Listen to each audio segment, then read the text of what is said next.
क्यों नहीं माँ मेरा ससुराल मायके की तरह।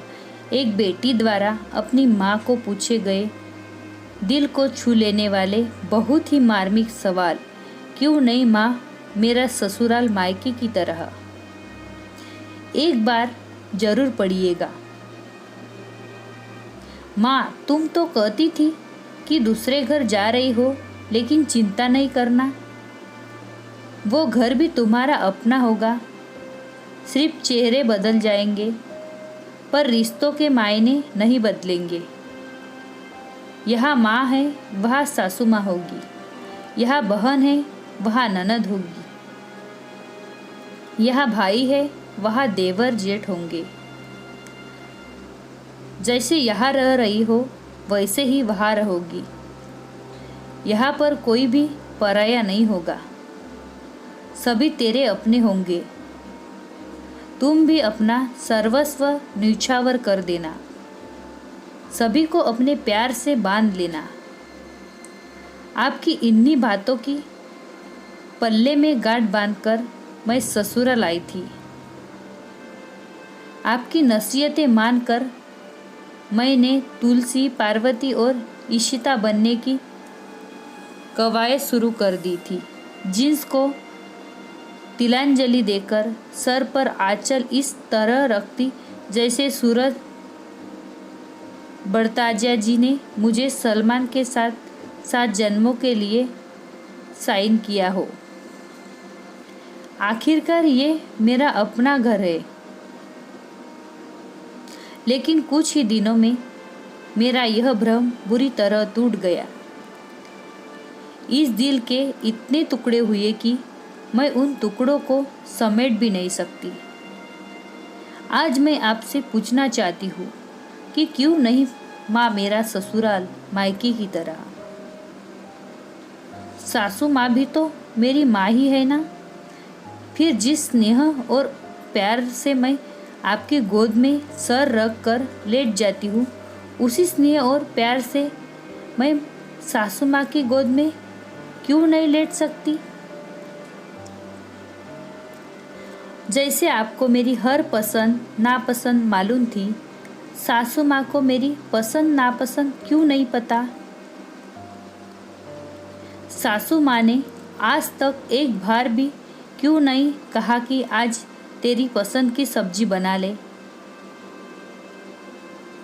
जिस अधिकार से मैं भाई को कोई भी काम निसंकोच बता देती थी, देवर जी को कोई काम बताते वक्त मुझे संकोच क्यों होता है। जैसे मायके में थोड़ा सा भी काम करने पर आप सभी को मेरी फिक्र होती थी। मुझसे झट से कहा जाता, तू बहुत थक गई हो, जा थोड़ी देर आराम कर ले। ससुराल में मेरे दिन भर बिना 1 मिनट का ब्रेक लिए काम करने पर भी कोई क्यों नहीं कहता, तू बहुत थक गई होगी, जा थोड़ी देर आराम कर ले। रसोई में काम करते करते जब मैं अपनी सुविधानुसार सामान थोड़ा सा इधर उधर रख दिया तो सासू माँ और दीदी ने ताना मार दिया कि रसोई घर की व्यवस्था बदलने की कोशिश भी नहीं करना, ये तुम्हारे पिता का घर नहीं है। रसोई में दिन भर काम मुझे करना है, तो फिर मैं रसोई में सामान की व्यवस्था अपनी सुविधानुसार क्यों नहीं कर सकती। मुझे बोतल के जिन्न के समान क्यों समझा जाता है, जिसे हर किसी के हुक्म का सर झुकाकर पालन करना है। मुझे 24 घंटे यह वाक्य क्यों दोहराना पड़ता है, जो हुक्म मेरे आका। नहीं तो हर कोई मुझे भला बुरा कहने तैयार ही क्यों बैठता रहता है। यदि मैं जरूरी की चीज़ों भी खरीदती हूँ तो भी मुझ पर फिजूल खर्ची का आरोप क्यों लगता है। मायके में मैं जब ऑफिस से घर आती थी तो आप मुझे चाय बना कर देती थी। ससुराल में किसी ने भी आज तक एक कप चाय बना कर क्यों नहीं दी माँ? मायके में मुझे थोड़ा सा बुखार आने पर आप सब मेरे कैसे चिंताग्रस्त हो जाते थे।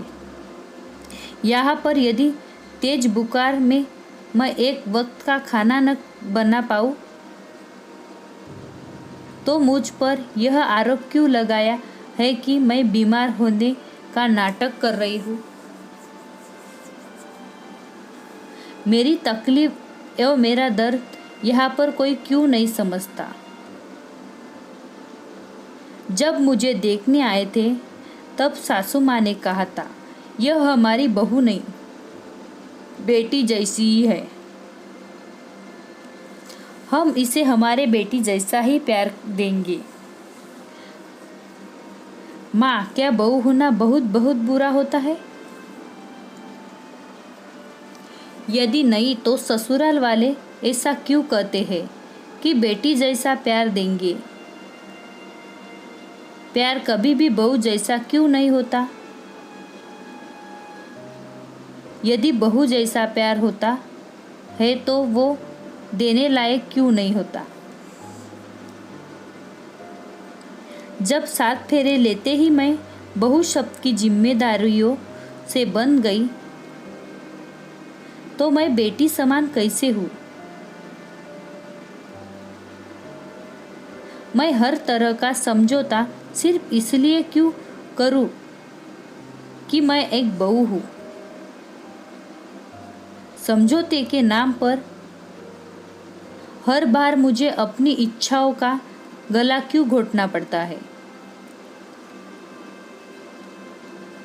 हमारे रीति रिवाज और परंपराएं बहुत अच्छे हैं, लेकिन एक बेटी द्वारा पूछे गए इस सवालों के आगे अभी बहुत कच्चे हैं कि क्यों नहीं माँ मेरा ससुराल मायके की तरह।